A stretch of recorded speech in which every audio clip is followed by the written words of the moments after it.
Curiosos, empezamos el mes de julio, el mes en el que se conmemoran los 200 años de nuestra independencia. La independencia de la patria no es un hecho aislado y único. Son muchos relatos y acontecimientos históricos que refuerzan la historia y a la vez la escriben. A lo largo de estos 200 años de historia, hubo políticas de Estado que acompañaron esa decisión de 1816. Si hablamos de políticas científicas, por ejemplo, la creación de la Academia Nacional de Ciencias, el Observatorio, las universidades, el CONICET, esto permitió poder fijar nuestra propia agenda científica, nuestro propio rumbo. ¿Me acompañan a recorrer la historia de la independencia científica de nuestro país?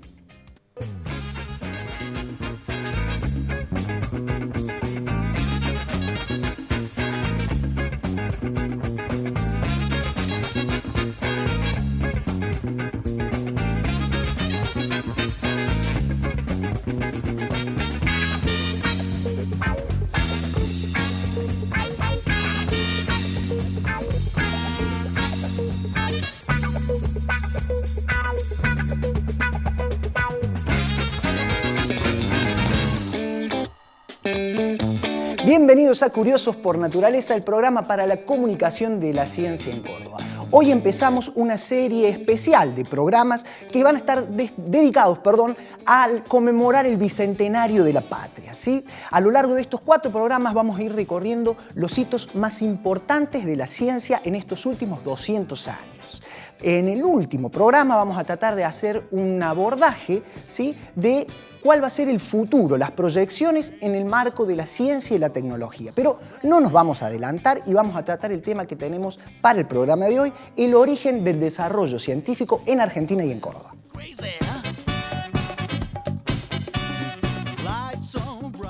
A fines del siglo XIX comenzó a formarse en la ciudad de Córdoba un polo científico basado en el estudio de la naturaleza, biología, paleontología, zoología, botánica, astronomía. Ese polo fue muy influyente en el desarrollo de la ciencia argentina y para formarlo se trajeron investigadores europeos y estadounidenses. En este camino se sucedieron diferentes etapas en las que las instituciones fueron clave para organizar el trabajo y generar publicaciones propias. Vamos a conocer los pasos que se dieron durante este bicentenario para lograr tener una ciencia argentina.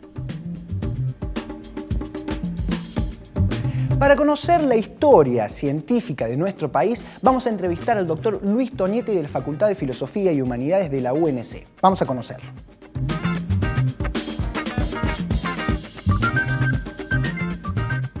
Luis Tonietti es licenciado en Historia, egresado de la UNC y docente de la misma casa. Además es becario de la Academia Nacional de Ciencias en Córdoba, donde investiga el origen del desarrollo científico.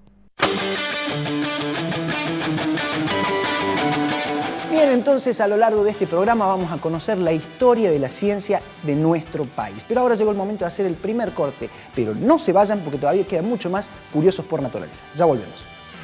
Ensado un gesto, me cuesta respirar, otro fracaso en el tiempo y en una suma infinita le roban suspiros al viento.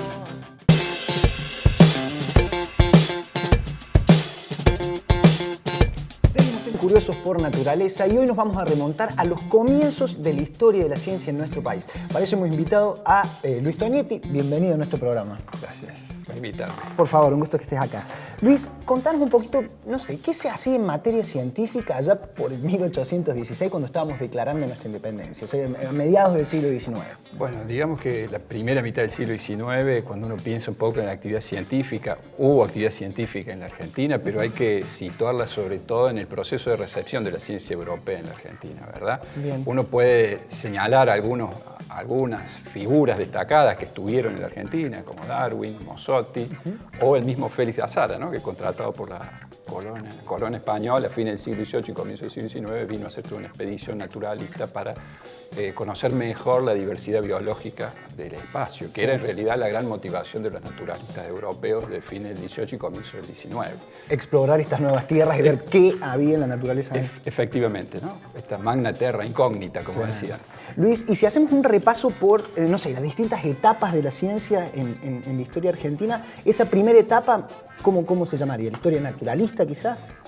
Yo diría básicamente que es la primera etapa que está asignada fundamentalmente por esta experiencia de naturalistas europeos que vienen aquí a recoger material y luego vuelven a Europa con esa documentación. Uno podría decir que más que todo fue un objeto de estudio, pero en esa etapa no van a quedar vestigios locales casi de esa actividad científica. Es decir, que todo ¿Bien? se llevaba a Europa, no había mayoritariamente muestras que sí, quedaran exactamente. En nuestro país. Uno podría decir que una segunda etapa de esta recepción de la ciencia es cuando ya empiezan a quedar en el país vestigios de esa actividad.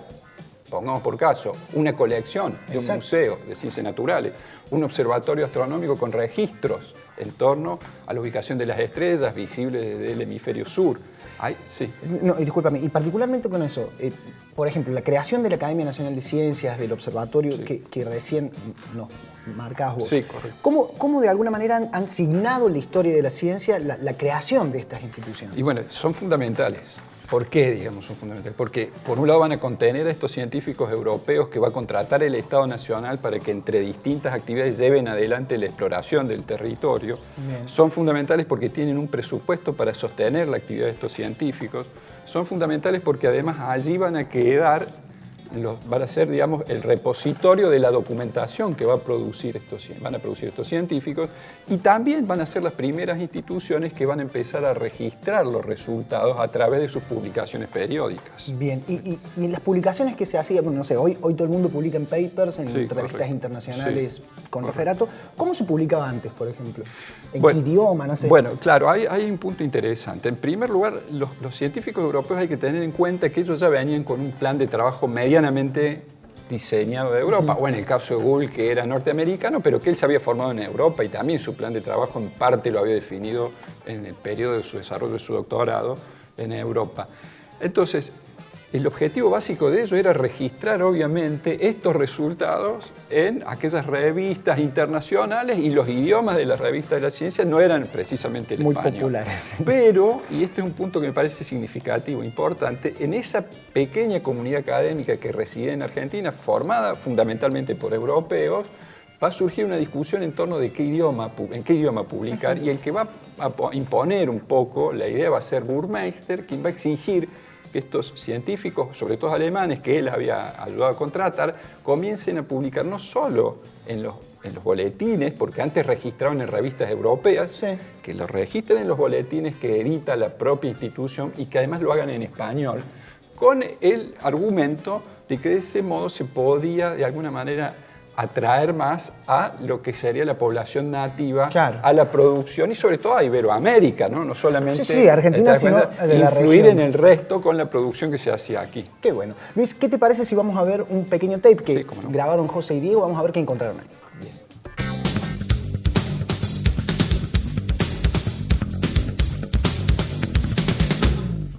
Josefina, ¿habías prestado atención vos al reverso del billete de 100 pesos de Roca? No, la verdad que no le había prestado atención. ¿Qué es? Bueno, acá hay un cuadro que representa la conquista del desierto, se lo ve a Roca, pero vos sabés que yo vi el original que está en la Academia Nacional de Ciencias, que es una copia en realidad del original, y aparecen, entre otras cosas, 4 científicos, pero acá no están, y está en la Academia Nacional de Ciencias.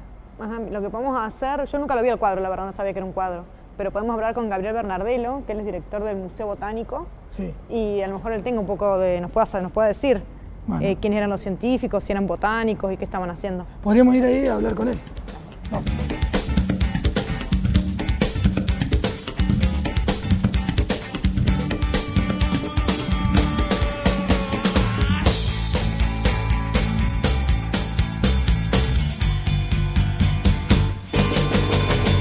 Bueno, Gabriel, contanos un poquito de qué se trata este cuadro, que es un cuadro que los argentinos vemos mucho, porque es el anverso uno de los billetes que tenemos en circulación. Totalmente.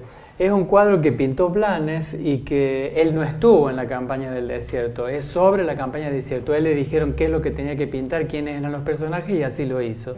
Lo que es interesante desde el punto de vista de la ciencia es que, aunque no figuran en el billete, un conjunto de investigadores que fueron a la campaña del desierto están retratados en el cuadro. Lo que me parece que es interesante destacar es que estos investigadores eran miembros de la Academia Nacional de Ciencias de Córdoba, que fue creada por Sarmiento, con la idea de, por un lado, descentralizar el país y, por otro lado, importar, entre comillas, estos científicos naturalistas para que comenzaran el desarrollo de tareas de inventariar y conocer nuestra geología, nuestra fauna, nuestras plantas, y entonces ellos fueron contratados para ir en justamente la campaña del desierto. O sea que podríamos decir de que, bueno, fue la primera investigación científica oficial, digamos, de la República Argentina. Bien, específicamente, ¿qué fueron a hacer estos investigadores?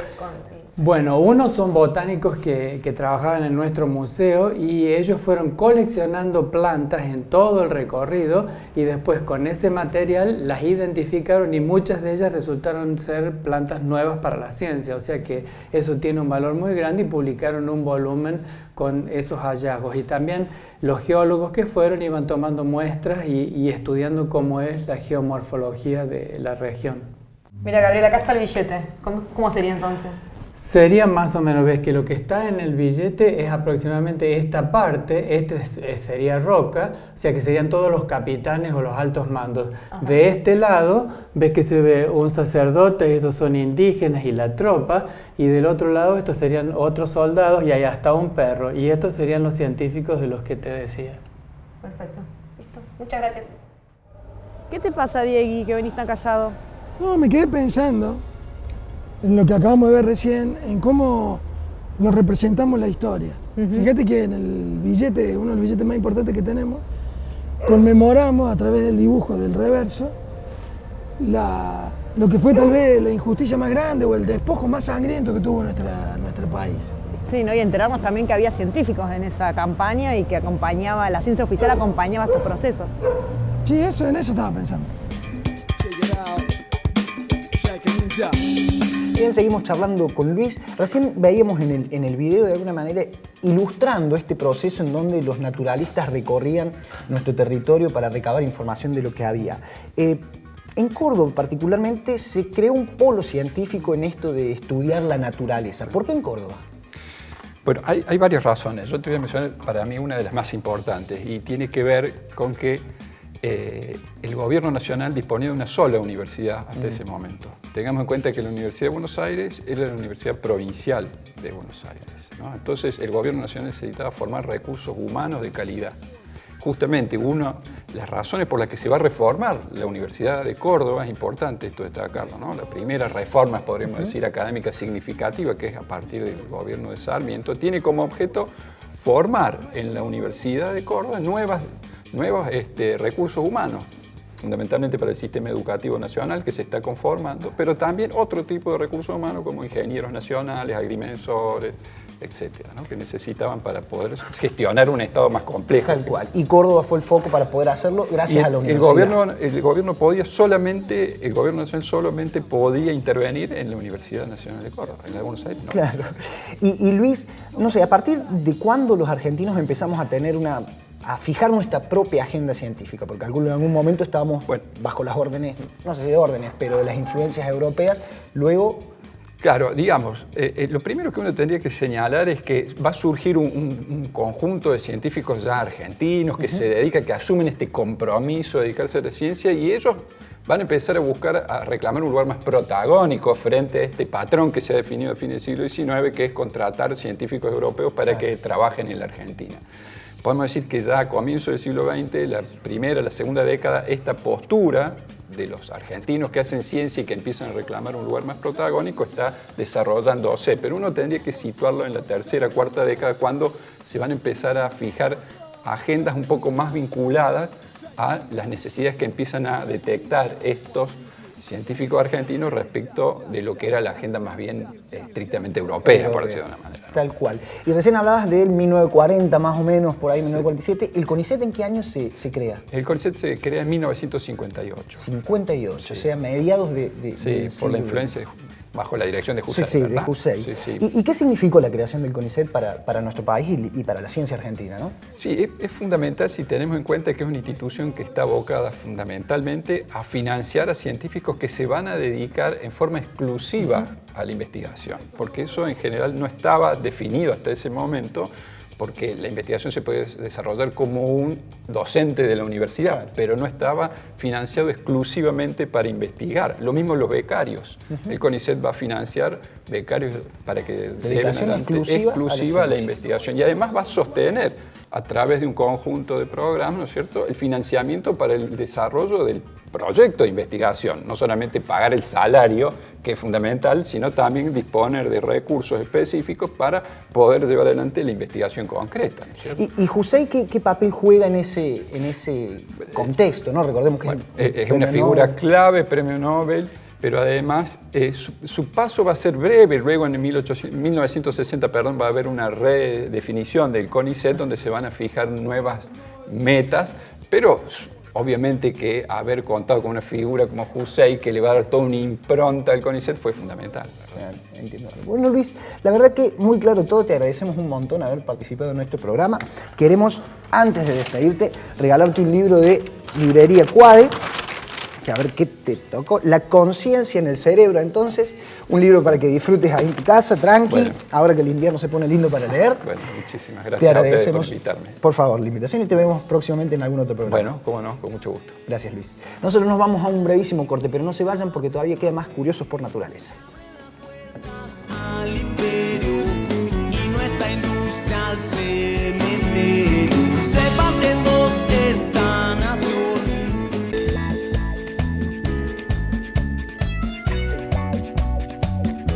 Seguimos en Curiosos por Naturaleza, en este especial por el Bicentenario, y le damos la bienvenida a Majo Villalba, periodista de la Agencia en Ciencia. ¿Cómo andas, Majo? Hola, Franco, ¿bien? ¿Todo bien? Me alegro. Bueno, Franco, te cuento a vos y a todos los curiosos que hoy nos miran que yo también me voy a sumar a estos programas especiales por el Bicentenario. Así que, a diferencia de otras veces, no voy a contar las clásicas notas de un ciencia, sino que voy a presentar unos micros especiales que se hicieron aquí en la Universidad Nacional de Córdoba, en el Centro de Producción y Promoción Audiovisual, contando un poco la historia del Bicentenario. Perfecto, y contanos el tape de hoy, ¿de qué se trata? Bueno, en esta primera entrega vamos a ver cómo era específicamente Córdoba y nuestra universidad hace 200 años atrás. ¿Te parece? Vamos a verlo. Perfecto, vamos a verlo entonces.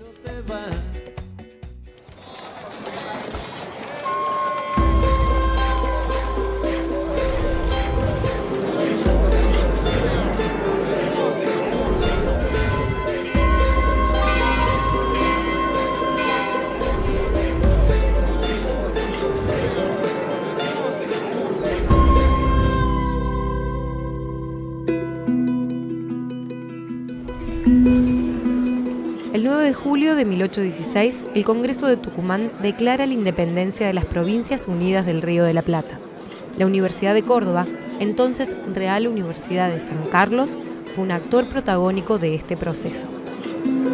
La Universidad de Córdoba, desde los mismos tiempos que fue fundada, fue una institución fundamental y que marcó identitariamente también a la ciudad y los ritmos políticos y académicos de la misma. Para 1813 es una universidad que está inserta en una ciudad que tiene aproximadamente 8.500 habitantes, de los cuales el 61% son mujeres que están habitando la ciudad.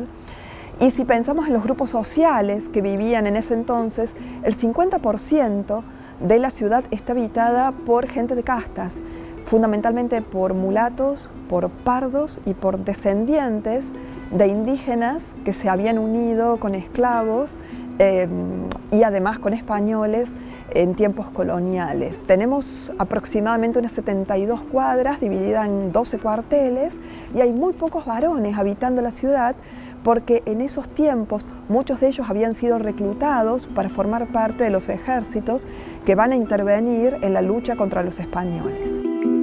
El espíritu de Córdoba es monacal y escolástico. La conversación de los estrados rueda siempre sobre las procesiones, la fiesta de los santos, sobre exámenes universitarios, profesión de monjas, recepción de las borlas de doctor. ¿Hasta dónde puede esto influir en el espíritu de un pueblo ocupado de estas ideas durante 2 siglos? No puede decirse. Pero algo ha debido influir, porque ya lo veis, el habitante de Córdoba tiende los ojos en torno suyo y no ve el espacio. Es voluntad unánime e indubitable de estas provincias romper los violentos vínculos que la ligaban a los reyes de España. Fernando VII Riataja, Acatana, Huahuanacapata, Cuparu, Arquinacapata.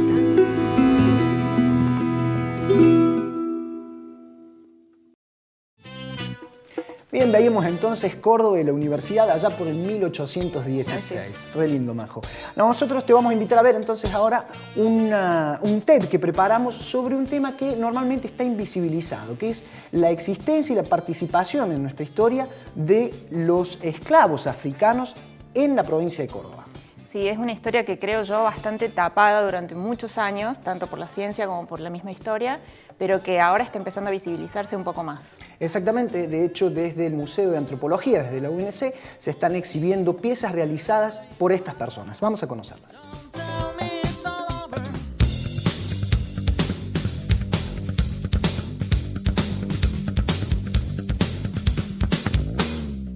Arroyo de Leyes es una colección que llega al Museo de Antropología, que en ese momento era Instituto de Antropología Lingüística y Folclore, de la mano de quien era nuestro director en ese momento, que era Antonio Serrano.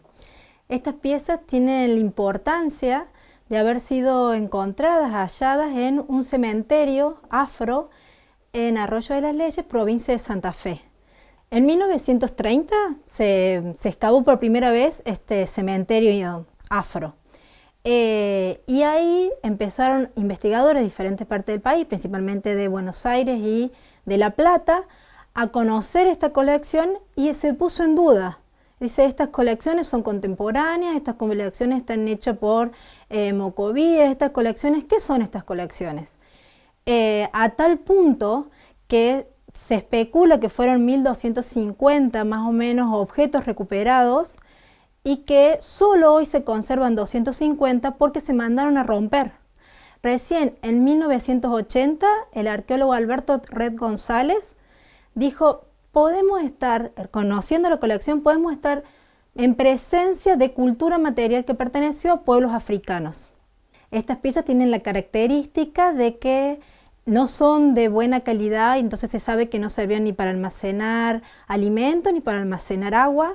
Son estéticamente muy bonitas, pero tienen un problema en la calidad, que por eso se sabe de que no pertenecían a pueblos indígenas. Bueno, estas piezas dan cuenta de la presencia africana en territorio argentino.